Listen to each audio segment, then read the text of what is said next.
welcome back to another video. This really popped when I saw it. That to me is a monster increase. Again, this book got hot. This book is ready to go higher. So let's jump right into it. We are back today with another statue review from Diamond Select Toys. Without further ado, let's get into the review.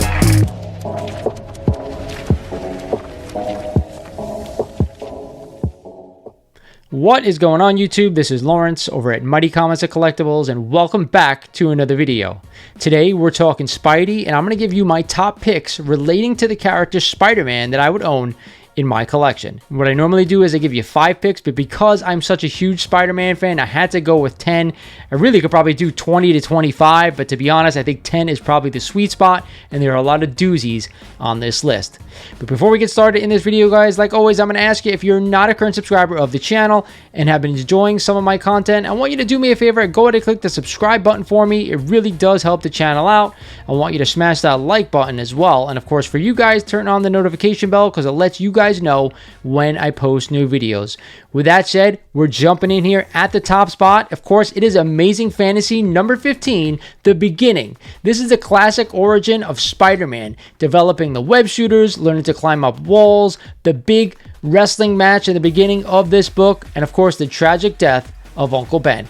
It's all here. With great power, truly does come great responsibility.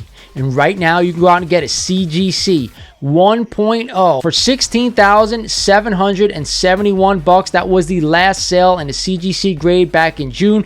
But I know a good friend of mine who just picked up a raw copy of that book for I think a little over $13,000, who actually did a phenomenal job really sticking to his guns and getting that book at a great price. So kudos to you, bud. It was an awesome pickup. But this is always, of course, the first appearance is always probably for the most part going to be number 1 on my list. At the 2 spot on this list is a copy of Amazing Spider-Man number 1 and the second appearance of Spider-Man. But this is also the first appearance of the Chameleon and J. Jonah Jameson. And last month, somebody bought a CGC 1.8 for only $6,840. Now, it is a far departure from the 2.0 sales of over $10,000 for this book. So it's starting to come in, which is great if you're looking for a copy of this book, which I am. I am trying to find a nice presenting 1.0 or 1.5 to add to my collection. This is a beautiful book I want to own in any grade if you can afford it. But right now, it is coming down in price, and it's definitely a book that I want to add. At number 3 on my list is a copy of Amazing Spider-Man number 3 and the first appearance of Dr. Otto Octavius, Dr. Octopus, who happens to be one of my favorite Spider-Man villains, in a CGC 1.8. Just sold the prior month for $2,003. This is one of the best investments in Spider-Man keys you could possibly go with, in my opinion. He is one of the definitive Spider-Man villains there is, him and the Green Goblin, and probably a few others out there. One of the top books that I'd always be buying and always going to look for at a show and an LCS, anywhere. If you've been watching my channel religiously, you know I picked up a second copy of this book maybe about 6 months ago. I found it raw at my LCS, and I snagged it. Probably for a lot more money than what it's going for right now, but hey, this is a long-term hold for me, so I'm always looking to add another copy to my collection. At number 4 on this list is a copy of Amazing Spider-Man number 14 and the first appearance of the Green Goblin we just talked about. He is Spider-Man's arch nemesis, one of the greatest villains that has ever been put out there. And you know, there's some classic storylines involving him, involving Gwen Stacy, and a whole slew of other characters. And right now, a CGC 3.0 is going for $1,900, and that was the last sale in this September, this month. That's right, guys. This book has also come in a little bit, probably because we saw the Green Goblin in Spider-Man No Way Home, and we're not sure how they're going to use this character going forward in the future MCU films. Eventually, I do think they're going to throw another Norman Osborn out there, but it's probably going to be quite some time before we see another Green Goblin in a future Disney Plus show, or probably in the MCU. But either way, if you're willing to hold on to this book long term, it is an amazing investment for one of the best villains that's ever been put out there. At number 5 on my list is a copy of Amazing Spider-Man number 2 and the first appearance of the Vulture. But not moreover than that, this is the third appearance of Spider-Man and a CGC 3.0. Just sold last month for $2,250, which is absolutely a freaking steal. If we're going to compare the first appearance of Spider-Man, the second appearance of Spider-Man, and now the third appearance of Spider-Man, and it's a first appearance of a major villain, the Vulture, I think this is a phenomenal price for the grade point, a 3.0. I think I have a 2.0 and a 3.0 in my collection as it sits today, and I believe I still paid under that money, but the Vulture, we've seen him in a movie. We think he's going to come back in a future MCU film, so this book is only going to go up from here, in my opinion. At number 6 on this list is one of my all-time favorite books. You guys know, if you watch my channel, I talk about it religiously. It is a copy of Amazing Spider-Man number 50 and the first appearance of the Kingpin. Spider-Man No More. Beyond the iconic cover, this is the monumental issue in which Peter Parker has finally had enough and gives up being Spider-Man altogether. Throughout the issue, he recounts and reevaluates his choices and eventually dons the suit again. Again, like I said, this is also the first appearance of the Kingpin. A classic cover, and of course, an amazing storyline. I always talk about the trifecta, and that's really, doesn't get much better than this. I have a signed copy. John Romita and Stan Lee signed my 8.0 copy of this book. It's one of my proudest achievements, grabbing that book, because it's one of my faves out there, and it's always going to make my Spider-Man list. Regardless, CGC 5.0 just sold last month for $1,300, which really is down over the past 6 months. And the reason being, guys, there are a lot of copies of this book for sale for some reason. I think once we got that announcement that the Kingpin was coming back to the Daredevil show, when he showed up in the Hawkeye series, people started listing this book for sale very furiously, and it's driving down the price of this book. But hey, if you're a really good collector and you're willing to hold this book long term, I think there's no other book out there that I want to own for the price point right now. For a 5.0, 1,300 books, I don't think it gets better than that. At number 7 on my list is a copy of Amazing Spider-Man 129 and one of my favorite covers of all time, first appearance of Frank Castle and the Punisher to boot, and a CGC 7.0 just sold last month for $2,275, which is also down from almost a $3,000 high we got just a couple of months back. We got almost a confirmation that Jon Bernthal is going to be coming back to the MCU as the Punisher. There hasn't been no announcement yet, but there is massive speculation.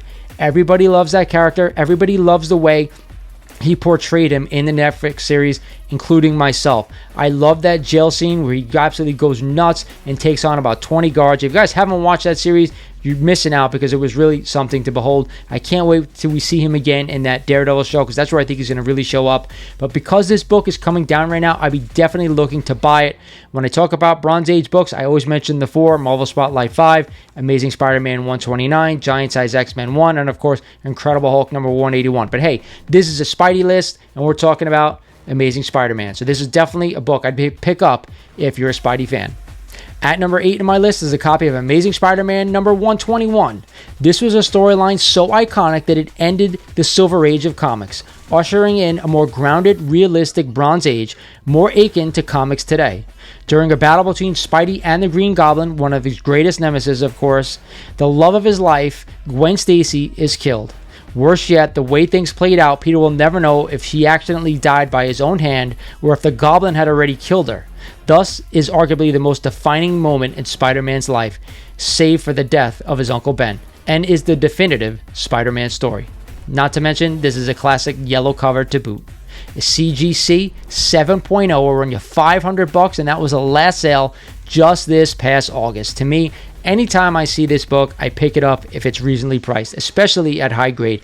And right now, a 7.0, to me, that's pretty high grade for this issue. You know, very fine minus for $500 is an absolute steal for the cover, for the storyline, and for the fact that we haven't even seen Gwen Stacy in the MCU yet. I know she's been in past movies relating to the Amazing Spider-Man, but I eventually will, guess what? She's going to show up at some point, and down the road even further, she's going to show up as Spider-Gwen as well. This is definitely a key I'd want to add. Probably the storyline, I'm not sure how they're going to work it out in the MCU, considering that Green Goblin has already killed Aunt May. Regardless, Gwen Stacy is coming, and this is a key I want to own. At number 9 on my list is a copy of Amazing Spider-Man number 31 and the first appearance of Gwen Stacy and Harry Osborn. This book is titled If This Be My Destiny. Also the story where Spider-Man using every ounce of his strength to lift metric tons of machinery to save his Aunt May. An iconic panel in this comic book. And a CGC 4.0. just sold this month for $410. I cannot for the life of me figure out why this book is so inexpensive. It has 2 major Spider-Man first appearance. It has a great cover. If you could find this cover in a nice pinkish red with not too much, wear on it, I'd be picking this book up every chance I could. These are iconic characters in Spider-Man lore. You have to own this book if you're a Spider-Man fan. And again, for $400 for a mid-grade copy, I'm all over it. And rounding out the top 10 of my Spidey list of books that I want to own is none other than Amazing Spider-Man number 300 and the first appearance of Venom. Now, I'm sure a lot of people out there are going to give me shit for putting this book on my list, but I got to tell you something. Venom is such an iconic character nowadays that I don't see a lot of people out there who are Spider-Man fans not wanting to own this book.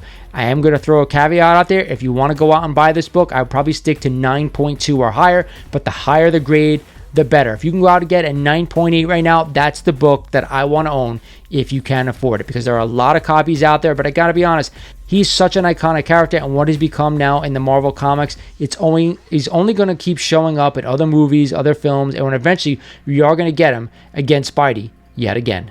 You can go out and get a CGC 9.8 right now for $4,900, which really is a decrease in price of almost 50% from where it was going maybe about a year and a half ago. To me, that is absolutely tremendous. If you can afford this book in a 9.8, I'd be picking it up all day long right now. I hope you guys enjoyed this video. This was a fun one for me to kind of go out and look at some of the prices of these books, considering I own most of them. But when you're looking up Spidey keys, there are a few and far between. There are the big ones, and then there are minor ones in between. Collect what you guys want to collect. To me, this is probably my top 10, and I probably missed a few out there that I would have thrown in. If I had to give you an honorable mention, Amazing Spider-Man number 39 and 40. 39 is my favorite cover of any book of all time. I absolutely love it. I want to own it because it's my book, but I didn't put it on this list because there are other books that are worth more and I think will continue to go up in value in the near future. I hope you guys enjoyed this video. This is Lawrence over at Mighty Comics and Collectibles saying thank you for watching, and I'll talk to you guys soon.